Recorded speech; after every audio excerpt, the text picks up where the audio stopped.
Brown, and I am from Building Possibility and SaveYour.Town. Today I'm excited to be talking to Rob Hatch. Now, Rob lives over on the East Coast, and believe it or not, we've never met, but he's a good friend of mine. So let's get into it a little bit, Rob, okay? Absolutely. How are you? I'm good. How are you today? Doing great. Doing great. Excellent. It's a beautiful day here in Maine, so I'll take it. As well. Well, we had rain yesterday, but we needed rain, or last night, so that's good. So I'm just going to jump right in. Tell us a little bit about what it is you do for a living.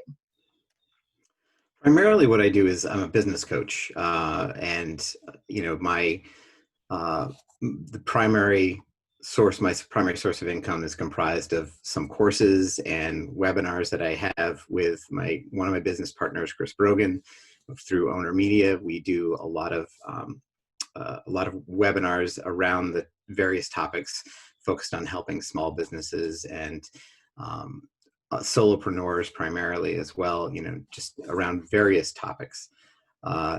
Everything from productivity to digital marketing to email marketing, you name it. There's a whole swath of things that we talk about. So what's your next webinar? Be a little more specific for me. That's where I'm Sure. going. So the next webinar actually is, well, the webinar that we just finished. I'll talk about that first. Last week we do 2 live webinars each month. One that is generally open to the public, and we sell those. And then there's another one that's typically exclusive for our members, our monthly members. So those 2 live webinars, and those become archived and recorded. So at this point, we have almost 100 webinars that we've done and recorded over the last several years.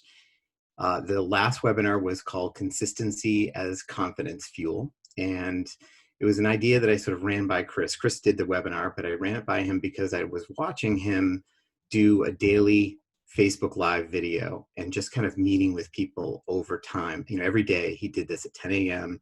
and he was just talking and interacting with anyone who was there. And from that consistency, he came up with a different idea where he actually branded it. It was a show that he created called Catch Up, same time slot, but now he's meeting with individuals and just interviewing people that he hasn't talked to in a long time, like, where are you now kind of thing. And a lot, it's been fun because it's people that I met when I first started working with him almost 10 years ago, and just seeing how they're doing, where they are. And I get glimpses of them here and there, but just to hear them talk one-on-one about what's going on in their lives. So that consistency, the idea for me was how cool just being there every day on live video created this idea that has become quite a popular show for him. And he's having a ball too. And so just showing up every single day is what created the opportunity. The next webinar we're doing is on diversity and inclusion in the workplace. And this is going to be a guest. We have a special guest. His name is Jermaine Moore from the Mars Hill Group. And he is a trainer. He does a lot of corporate coaching, corporate training, but he does diversity and inclusion training. Is an area of expertise that Chris and I didn't feel comfortable speaking on. We don't have that level of expertise. And so we're bringing Jermaine, and we're actually going to make that open to everybody. That's going to be a free webinar for anyone who wants to attend because the topic is so important. So where can people find this information that listen to this? Because that is important, and I want as many people as possible to be on that call, including me, listening to that video. Yeah, the easiest way is to go to Owner.media/inclusion, okay. And you'll be able to register for that webinar. And it's actually already up, but we're going to start promoting it today. It'll be next week. Okay, perfect. Thank you, and I'll share that in the notes of this as well. So and that's also, you'll have access. You'll have access to the recording too. If you register for it, you can watch it at any time. You don't have to be a member or anything like that. Which I love that you do make that possible. When you register for it, then after the recording, you get a copy of it. That's awesome. So I know that you coach people, and I know that because you coach me. And tell me, why does this business coaching for people matter? Why is it important? Well, I most of the clients that come to me are coming to me because they're at a critical point in their business. They're working through a big decision. I've had people come to me who were trying to start a business and had some, the relative success in their field, had some money to invest, and really wanted to leverage their, their success in a large corporation to start something of their own. One particular client that comes to mind was trying to start a franchise. He wanted to buy a franchise, didn't care what it was. A lot of people talk about, having a connection or to your work and having some meaning in it. But for him, the meaning was, I love doing sales, retail sales. I love operating locations, and I don't care if it's a pizza place or if it's selling tires. I know that I can do it. And he came to me, and I was very upfront. I have never helped anyone to buy a franchise.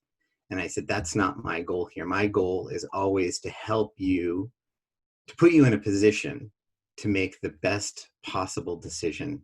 And that's what I could do for him. So as he was sort of thinking through, the questions were generally around, what is it that you need to know to feel confident to move into the next step and the next step? So a lot of my clients come to me from all different professions and all different experiences, with lots of different stages of a business. To me, it always comes down to making a good decision.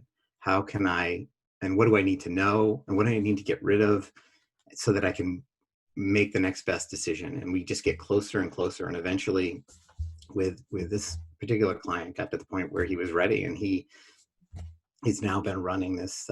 He bought a franchise. He's been running it successfully for 3-4 years now. Left his corporate job and is having a ball. Excellent. So I think you don't just do, this is not a one-off phone call. This is over a period of time. You meet with your coaching clients maybe once a week, maybe more if necessary, right? Yes. I usually start out the first 3 months. We meet every week for 3 weeks, and then we take a week off. I like that pattern because one, meeting that frequently up front loads and gets us, gets us some momentum. But I also like that week off because you got to take a break to do some of the work that you've been talking about. So I like to give us a little space after about 3 calls, get some more work done, then we hit the ground running again. And at the end of those 3 months, that's when we, that's when we know each other much better, and we can start to examine, what do we want to do next? How's this going so far? And do we want to change the pace of our meetings? So it's worked very well. Where can people go read more about that? You can just go to robhatch.com, and actually anyone can set up. I love doing free 30-minute calls. And a lot of times, I made this shift a while back. You sign up for a 30-minute call and you feel like you're going to get pitched. And on some level that is true. That's what you're calling me for, is my coaching. And I'm going to tell you about that. But the switch that I made was, I want to get right into it. And I want you to leave that first call as though it were a coaching call. So I almost, we'll talk about stuff at the end if necessary, but really I'm happy to just jump on a call and start getting to work.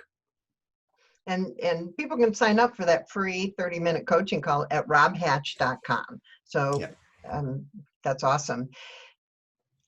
Your work with Chris at Owner.media, you've often been the behind the scenes guy. Is that position changing, and how? In some ways, yes. Well, let's just say I've held a couple of different roles in my career. Before I started working with Chris, I was actually the executive director of a fairly sizable nonprofit in Western Maine, and so I love being at the head of an organization and leading an organization. But in that role and in other roles, I've also learned that there's a place for having a strong second who kind of let's call it, is the grown up in the room sometimes, right? You know, because you get some big thinkers, and you need someone to kind of pull all those sort of crazy thoughts together, which is what happens in coaching, right? It's Right. all those disparate thoughts, and here's what I'm thinking, and you finally get, it's all in your head, and you finally get thinking, and they're everywhere. My job is to kind of listen to all that and pull it into something cohesive. And that's, to me, that's the behind the scenes guy, is the one taking all of those ideas and putting them into a particular context so that we can evaluate, make sure it's a good business decision as well. Excellent. Now, so is that changing? You know, yes, in many ways, I'm off on my own. You know, I've recently written a book, and I'm doing Rob Hatch Coaching is my my own business. But I also have a third business that I started last year that is, you know, I'm kind of I am the co-owner of, and it's a partnership. So that's, you know, another sort of behind the scenes grown up role, I would say. So, serial entrepreneur, that would be a good description of who you are, correct? At this Yeah, I mean, point. even in the days when I was running the nonprofit, I the board that I worked with allowed me to have an entrepreneurial vision and to grow the organization, and we expanded our programs and served more kids in, you know, in the time that I'd here than we had before, and built out a new location, and you know, it was a lot of fun because they gave me that ability, as you know, allowed me to have fun under the guise of the mission, Excellent. or not the guise of it, but under the charter of the mission, I should say, charge of the mission. So tell me about the book. I've seen bits and uh pieces online. Tell me more. Sure. I wrote, the book is called Attention: The Power of Simple Decisions in a Distracted World. And at its core, my goal is to help people reclaim some of the time that we've just given away to to the little red dot on our phones, basically, you know, to in all honesty. And we've gotten to a place where we are reacting so quickly, and we've lost that space. um, there's a famous quote that's attributed to Viktor Frankl about the space between stimulus and response, and in that space is our power to choose. And that, I want to reclaim that space. Personally, I'm always trying to reclaim that space, because I think that's where we can apply um, our actions in alignment with our goals and make better decisions. So that's the you know, the real thrust of the reason why I wanted to write the book, is to help people reclaim that time in some very simple and practical ways, but also just to get people thinking about what they've given away to, you know, to the little red dot, to having the phone that just interrupts us all the time, and every notification and ding, and you know, it's beyond that as well. But just really thinking about what do we want from this. I think COVID has actually helped a lot of people rethink that. I was having a conversation with some friends recently who've run a restaurant successfully for 25 years, restaurant catering company, and this has been devastating to them financially. At the same time, they are not eager to go back to the way things were. They're figuring out now, because they were given a little space and time, you know, they're kind of liking the slowdown. They're not working 6 a.m. till 6 p.m. and coming home exhausted and fretting everything. They're working, you know, 9 to 2:30 right now, and trying to figure out how can we do this and still keep that time. So COVID gave us a pause, and I'm hoping that it serves us well. And I understand that not everyone's in the position to be able to really let off the gas, so to speak, when it comes to your, you know, your financial future. But at the same time, there's some real power in having that, and just taking moments to be able to choose where you want to put your time and energy rather than reacting. I understand that totally. I've been doing it, trying to meditate for 5 minutes every morning before my day actually starts. And at first I was listening to tapes and my mind just went out the front door there. And then I was watching something on the TV and that wasn't working. Finally, I just sit in the chair and close my eyes and just let my brain do what it does for 5 minutes. And then eventually it calms down, which is great. Because then I head into my day with a clearer sense of purpose and just being with myself for 5 minutes. It's made a big difference. So I totally get that. Okay, the book is on your website too. So if people want more Yes, information. it is. I just got a batch of them here. So Oh, came cool. in the other day. It was pretty, yeah, it's something to honestly to actually hold the book finally. So it's pretty cool. I'm working on one, so Um, I can imagine. Yes, yes, yeah, yes. feels I great. agree. You know, I interviewed you 6 years ago via email, actually, Yep. and you told me that you were anchored by your mission. And that Yes. mission at that point was to improve the lives of individuals by providing care, knowledge, skills, and resources that help them achieve their goals. It's still kind of the mission, isn't it? It very much is. It's actually I've distilled that same mission. So I borrowed that mission from the nonprofit that I worked in.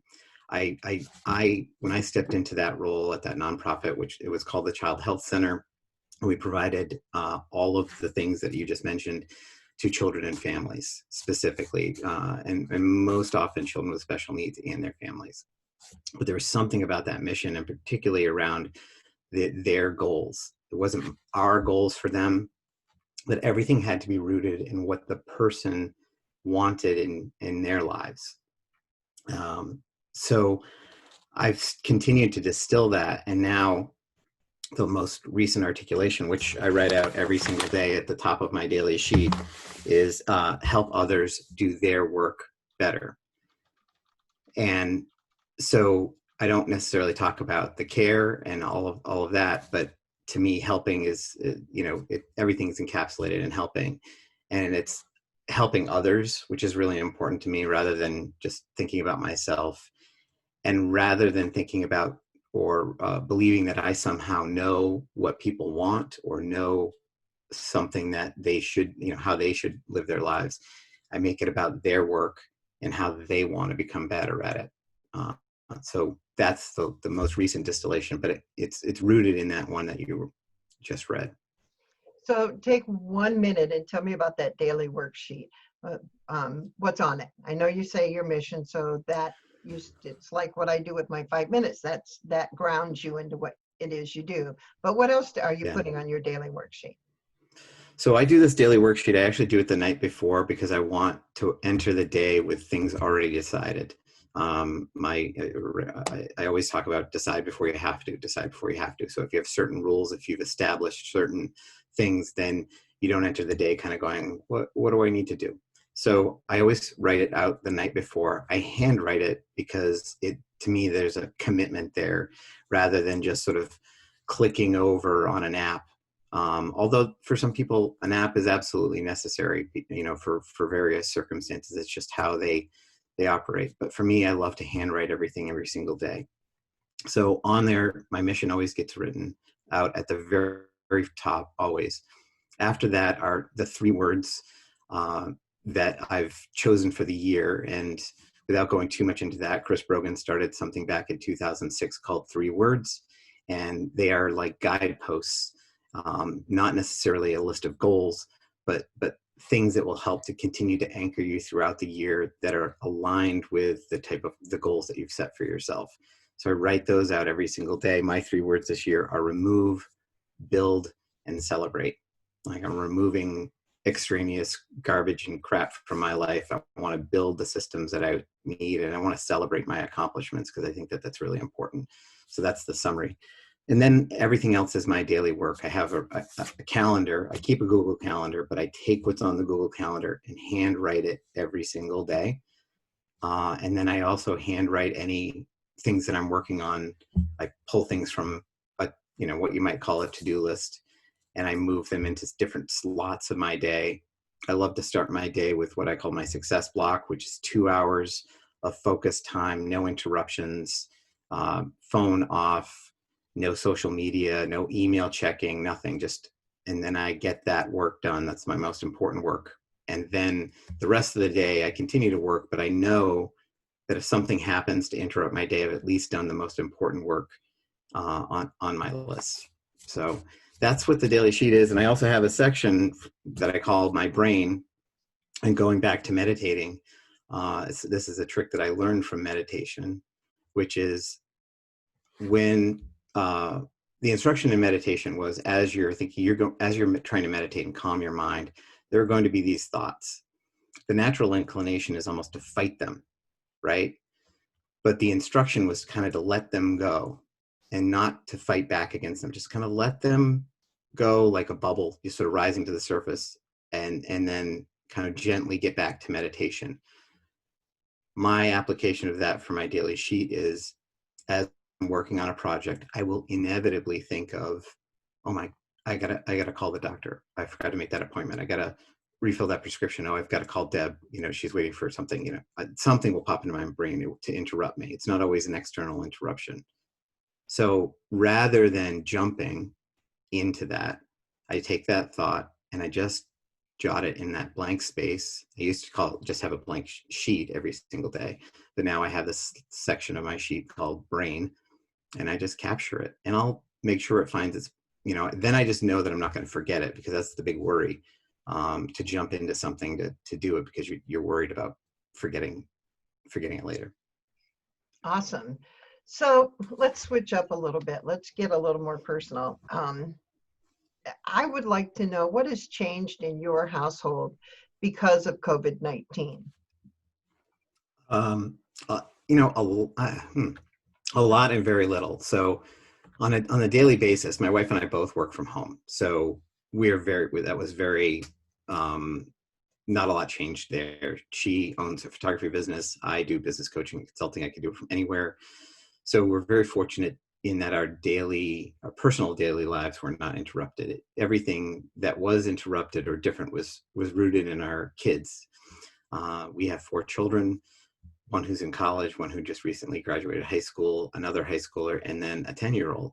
And so we were also fortunate that all of them came home and we had them all under a roof. And so that was harder for them, I think, than us, although it strains everyone. We all were struggling with being under the same roof, especially the 20-year-old, that his goal was to still be at college, obviously, and then eventually get his own apartment.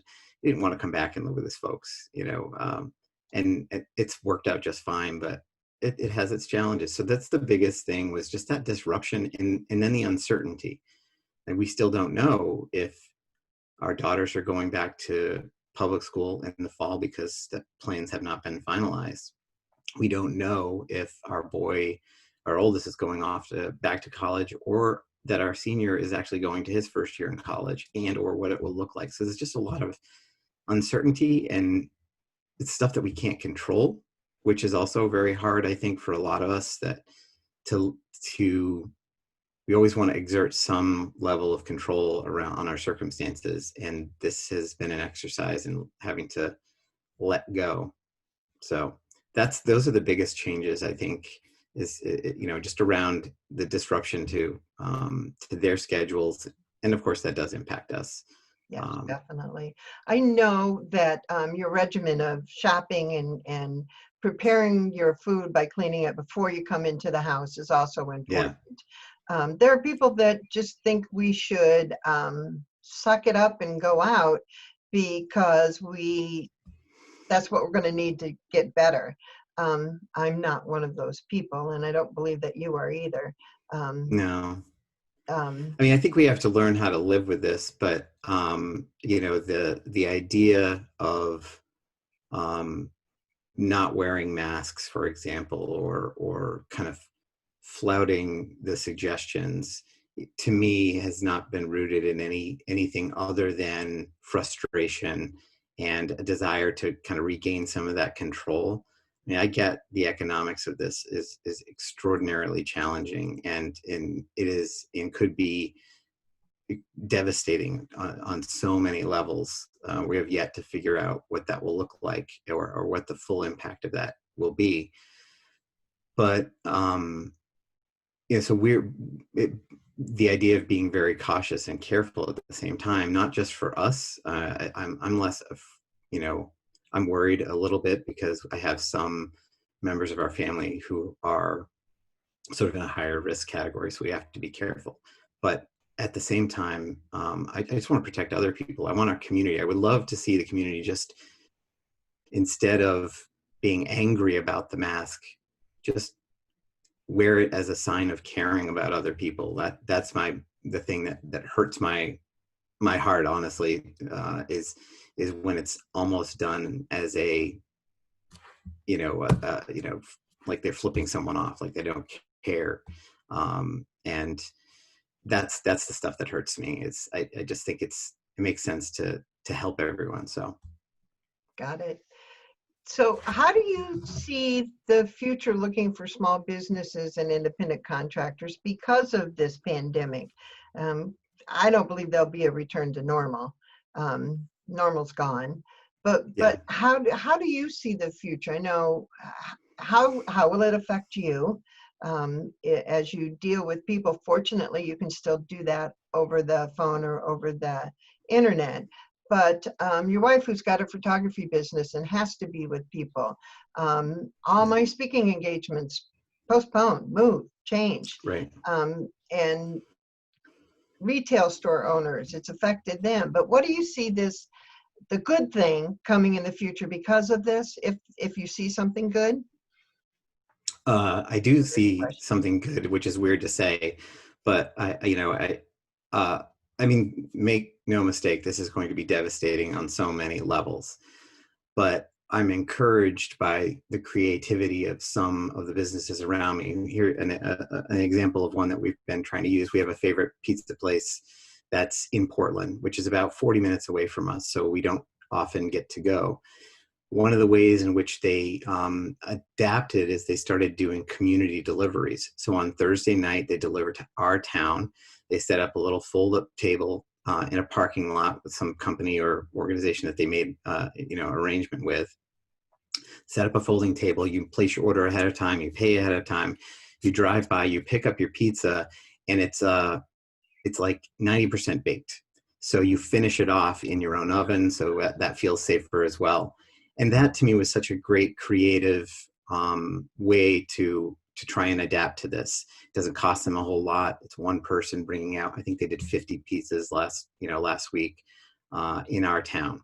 So they don't have to have a location here. They just literally, it's a plastic folding table and a stack of pizzas sitting there with tickets on them for different families. So it's stuff like that that makes me encouraged, seeing people adapt. I think I'm encouraged about what this has pushed people to adopt certain things that have already been in place and get creative Zoom. Zoom is now a verb. Do you want to Zoom is everyone, this technology existed for so long, and people are realizing that they don't necessarily need to be physically present in a shared office to get things done. So it's accelerated the adoption and the forced creativity of some of those things. So I think there's going to be businesses that come out of this as well that are responding to it in creative ways. But no doubt there's going to be a lot of businesses that close. I just learned I worked in a little cafe in Boston, Cambridge actually, in college, called Cafe Pamplona, and it was around for 67 years. And it was this little Spanish cafe run by, at the time, the woman who founded it, her name was Josefina. And it was just a great little place, little gem of a little bohemian cafe, 12 tables in a basement.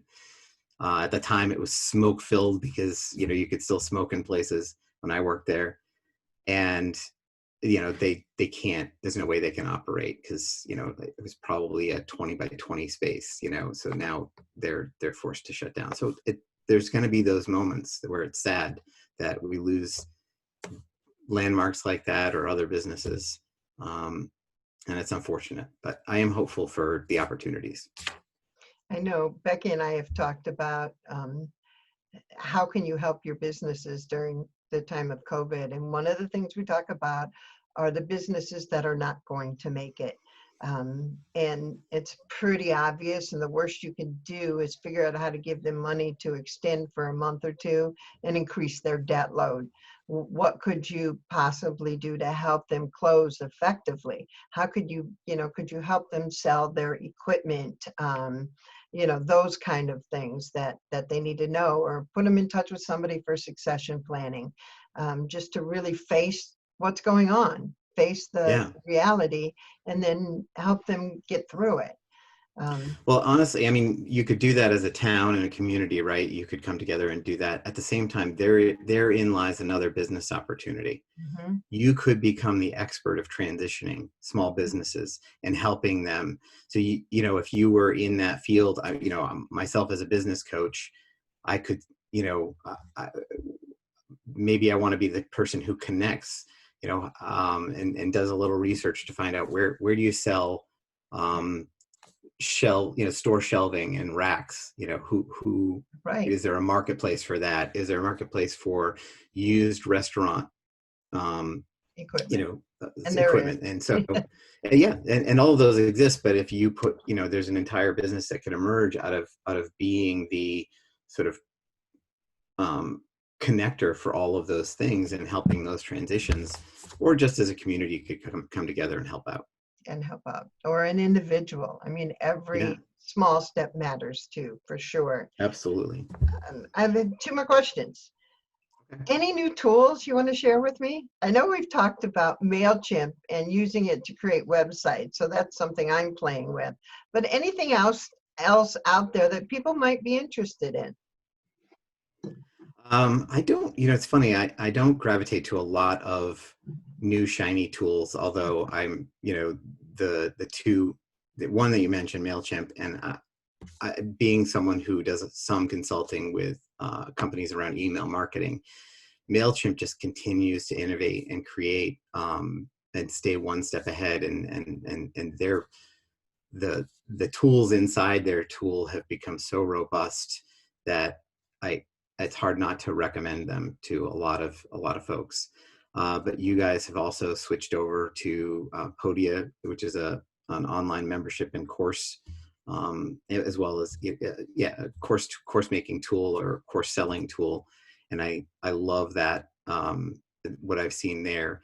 So that's another tool. But I try not to get too caught up in a new app or tool. I'm pretty much platform agnostic, whatever works for you, because I see a lot of like app jumping. People will download something, work on it for a week, and then something about it isn't right, and they'll switch and switch and switch. The only app that I've really played with lately, I don't even know what it's called because it fit and I started using it. Let me see if I can remember the name. But it's a time tracking app, and I wanted to better understand. Yeah, it's just called Hours. It's the name of the app, and I wanted to better understand how I was spending my time and have some data around that. And so I just, if I'm on a coaching call, I just tap the timer for coaching call, and then it tracks it. I hit stop, and I can go back and look at how I'm really spending my time. Am I spending it on the right things? We think we're working 60 hours a week. Oftentimes we're not. Or we think we're not doing enough. That's the other thing I've been guilty of. I'm not spending enough time with my family. And then I've got data to go, yeah, actually I'm spending a ton of time with my family. That's okay. Right now I'm spending too much time with my family. So that's, to me, I like data to reflect on rather than just hunches. So that's been helpful. It's just called Hours. There's another, it was a free replacement for something that I was looking at. There's this tool out there. I'm trying to remember the name, but basically it's a cube, and you put it on your desk. It's like a timer, but on each side is a different activity. You have a sticker, you've written on it for what it is. And when you're ready to switch to the next activity, you just turn the cube and it automatically starts tracking that. I thought that was really cool. I didn't want to pay, $150 for it. So I found an app that was free and Actually, just started using that instead. So I know you referred me to the Hemingway app, yes. which is free if you use it online, or you can download it to your computer, which is what I did because it saves the stuff you're working on. Yep. It's made a huge difference in my writing. It actually takes a look at what you've written. You just copy and paste it in there. And it's helped make my writing flow better when I'm doing emails and just a ton of writing that I do for our work. So thank you for that referral. I want to make sure everybody knows Yeah. about the Hemingway app because it's fun. It is fun, and I'm glad you found it helpful. We've talked about that. I forget about that. I use it all the time because it's a nice quick check for me that to, and actually over time, because I've used it so often, my writing has improved because I kind of know what it's going to catch, and so it helps you. Sentences that are too wordy or confusing, it kind of highlights them and on a different level. And Passive voice that, versus active yeah, voice. And exactly. Little things that we forget about as we're trying to communicate. And there's something called Grammarly, which I also use from time to time to check the grammar side of it, because Hemingway is more of a stylistic, although it does catch grammar. But Hemingway helps with style, Grammarly helps with grammar. But I find the Hemingway app has really helped my writing to be tighter and crisper. yep, I agree with you on that one. Well, we've been talking for a good little while here. And I just want to close with so that you can give people the information on how to reach you and the things you might be interested in doing for them, like sharing your book or coaching or referring them to the webinars that you're doing. So if you could hit on those three things, that would be great. How do we find you and what are you doing when we find you there? Yeah, the best place is robhatch.com, where you'll see right at the top, the very first thing is you can schedule that call that I mentioned. Absolutely free. It's always there for folks for that first call for 30 minutes. You just want to get a taste of what coaching is like. And, yeah, I'm going to mention what we do, but honestly, I love talking to people. I have clients all over the world, and I love hearing what they're working on. So if you're struggling with some sort of decision or you're trying to scale or considering something really important, let's just talk about it and think it through. And that's really what I help people do the most. On that same page, you'll see a blurb about the book. The book's due to be launched on October 6th, something that got delayed due to COVID. It was supposed to be out in May, but it'll be launched on October 6th and available then. So in the meantime, you can go and learn more about it at robhatch.com. As far as the webinars I was talking about, if you sign up for my newsletter on robhatch.com, you'll be automatically part of learning more about that. But Chris Brogan and I share Owner.media, which is where the business that we have together, we provide tools and smarts for the modern business. And so that's where those webinars are generally found, and where we announce them is when we do a lot of our marketing through email. So getting on that list is the most important thing. Perfect. Thank you for your time on this Friday, the 19th of June, Juneteenth. Yes, And it's a reason to celebrate for sure. And absolutely. please do have a great weekend, and I'll talk to you soon. Thank you, Rob. Thanks, Deb.